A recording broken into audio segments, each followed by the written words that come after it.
Welcome back to another deep dive with us. Today we're heading to West Africa All right. to explore a kingdom that rivals any in European history in terms of riches and power. Yeah, the Mali Empire. It's a place that really captures the imagination. It does. And leading us on this journey is someone who's actually dug into the history of this empire. Archaeologist Dr. Sirio Caños done. So the manuscripts, pottery, first-hand accounts, it's going to be a fascinating story to uncover. Absolutely. So how does a kingdom that most people have probably never even heard of become a global superpower? Well, every empire has its origin story, and Mali's is particularly fascinating. It starts with a figure who's kind of like the King Arthur of West Africa, Sundiata Keita. Okay, a legendary hero whose life story is a blend of fact and fiction.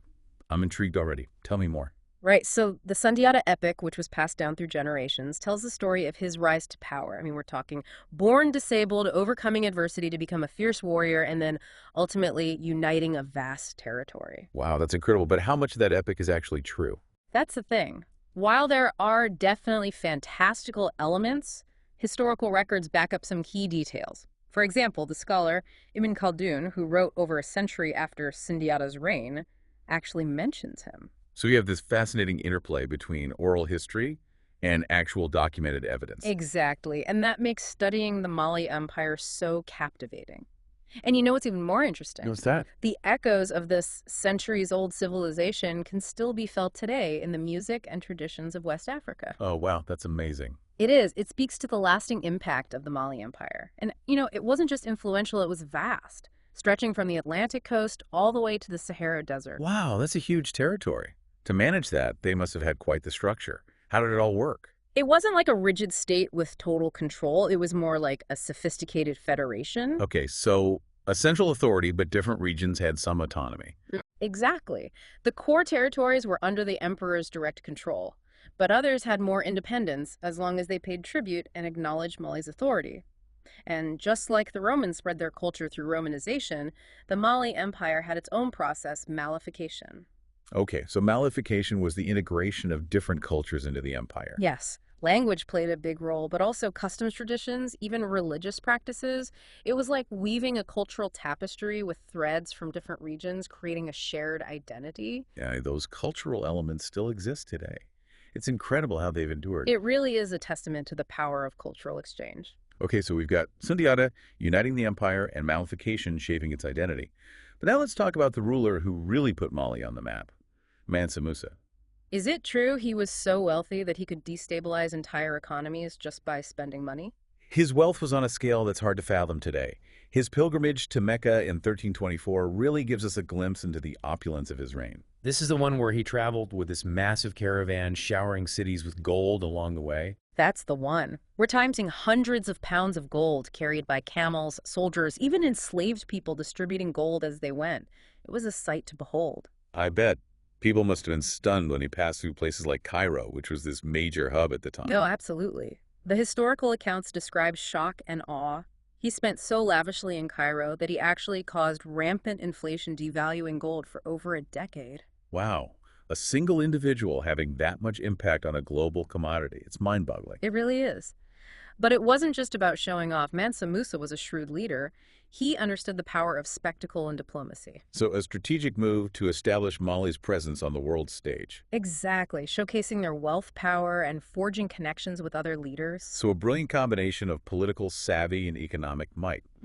But where did all that wealth come from? Were they literally sitting on a mountain of gold? Well, they did control incredibly rich gold mines, which brought in a lot of revenue through taxes and trade.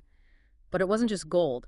They also strategically managed key trade routes, controlling the flow of goods between North and Sub-Saharan Africa. So they were at the heart of this global trade network, connecting them to the Mediterranean, the Middle East, even China. That's right. They were a major player in this complex web of trade routes spanning continents. But here's where it gets interesting. While gold was their main export and a source of prestige internationally, internally, they actually valued copper more highly. Wait, copper? Yeah. Why copper? That seems counterintuitive when you've got so much gold. Remember, value is relative. Gold was plentiful in Mali, so it wasn't as precious to them. Copper, on the other hand, was scarce. They actually traded their gold for copper from places like Hungary. So they understood supply and demand. That's pretty sophisticated. It shows a nuanced understanding of economics, for sure. This is all so fascinating. I feel like we're just scratching the surface here. But how do we know all this about a kingdom that existed so long ago? What sources are we relying on? We've got those accounts from Mansa Musa's pilgrimage to Mecca, but we also have the incredible travelogue of Ibn Battuta, who visited Mali just a few decades later. Ibn Battuta, the famous Moroccan explorer, he ventured into the heart of the Mali Empire. He did, and his account is invaluable. He goes beyond describing the wealth and grandeur. He gives us a first-hand perspective of daily life, the cultural nuances, the social interactions. It's a more holistic view of Mali society. So what did he find most remarkable? What stood out to him? He was impressed by the sophistication and cosmopolitan nature of the Malian court. He describes elaborate rituals, intricate architecture, a level of cultural exchange that was truly remarkable for the time. Paint me a picture. What did this court actually look like? Picture grand reception halls adorned with gold and silver bustling with activity. He describes one specific hall, likely designed by an Andalusian poet, Mansa Musa, recruited in Mecca. The arches were shimmering with precious metals, a testament to the empire's global reach. Wow, so Spanish architectural influence in 14th century West Africa. It's incredible. Mansa Musa was deliberate in cultivating this cosmopolitan court, attracting scholars, poets, architects from all over. He understood the value of diverse perspectives. It sounds like he was a visionary, a leader who knew that knowledge and cultural exchange were key to building a powerful and prosperous empire. Absolutely. And that commitment to knowledge wasn't limited to the court. Cities like Timbuktu and Janneh had some of the most renowned universities of the time, attracting scholars from across the Islamic world. I knew about Timbuktu's libraries, but I had no idea those universities were so prestigious. What were they known for? They were hubs of scholarship, particularly in Islamic law, astronomy, and mathematics. We're not just talking religious study. These were intellectual powerhouses, producing groundbreaking work that rivaled and in some cases surpassed European scholarship of the time. This is amazing. It's like we're piecing together this puzzle, revealing a civilization that was far more advanced and interconnected than we ever imagined. And that puzzle is far from complete. There's still so much we don't know, especially about the physical layout of the empire. One of the biggest mysteries is the location of Mali's capital city. Wait, we know all this about their culture, trade, intellectual achievements, but we don't know where their capital was. It's one of the great unsolved puzzles of archaeology. We have detailed descriptions from Ibn Battuta and other sources, but the exact location remains elusive. So for centuries, archaeologists have been searching for this lost city, using ancient texts and modern technology to try and find it. That's right. And what makes it even more intriguing is the possibility that Mali didn't have one fixed capital, but rather a series of shifting power centers, what they called king towns. Oh, wow. So instead of one grand city, the seat of power could have moved with the king or the needs of the empire. Exactly. It makes the search much more complex, but it also suggests a more dynamic and adaptable system for the empire. This is mind-blowing. Everything we thought we knew about empires, wealth, and global connections is being challenged by what we're learning about the Mali Empire. And that's the beauty of history, isn't it? There's always more to discover, more layers to unravel. And with the Mali Empire, I think we've only just begun to understand its true significance. This has been an incredible journey so far, but I'm dying to know more about the decline of this remarkable empire. What led to its fragmentation?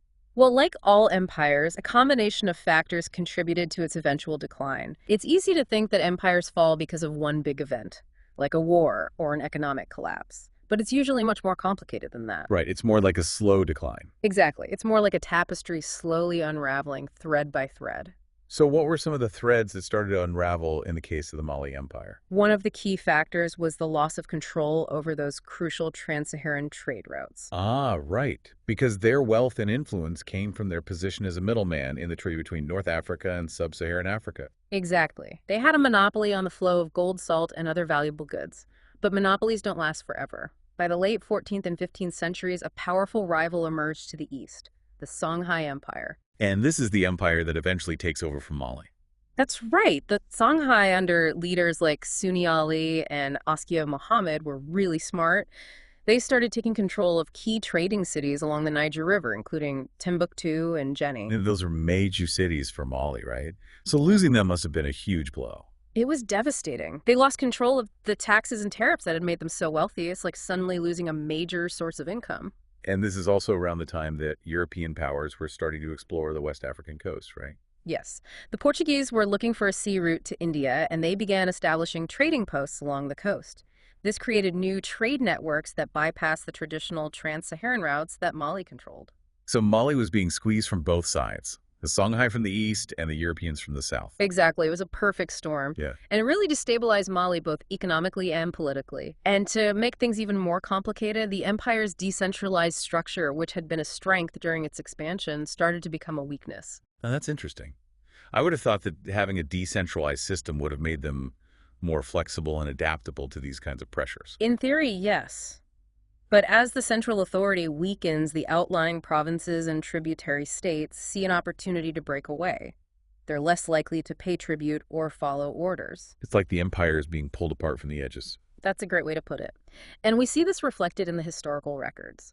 As Mali's control over the trade rights weakened, provinces, particularly those on the periphery, started to declare independence or side with the Songhai. So it was a domino effect, one thing leading to another. Exactly. And on top of all that, internal divisions within the empire itself also contributed to the instability. What kind of internal divisions were there power struggles going on? Well, remember how we talked about Mansa Musa bringing in scholars and advisors from across the Islamic world to create a cosmopolitan court? Yeah, he wanted to make Mali a center of learning and cultural exchange. Right. But while that brought new ideas, it also created tensions within the existing power structures. The established elites may have felt threatened by these newcomers. I can see how that could lead to resentment and infighting, especially after Mansa Musa died. Exactly. And when you combine these internal divisions with the external pressures, it's not surprising that the Mali Empire eventually fractured. It's a reminder that even the most powerful empires are not invincible. Right. They all have their ups and downs. But even in decline, empires leave a lasting impact. Absolutely.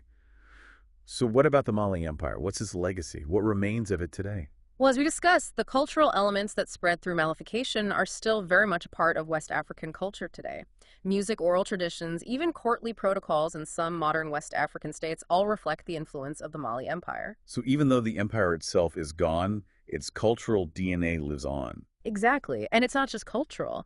The Mali Empire's emphasis on consensus building and decentralized authority may have influenced the political structures of some modern West African states as well.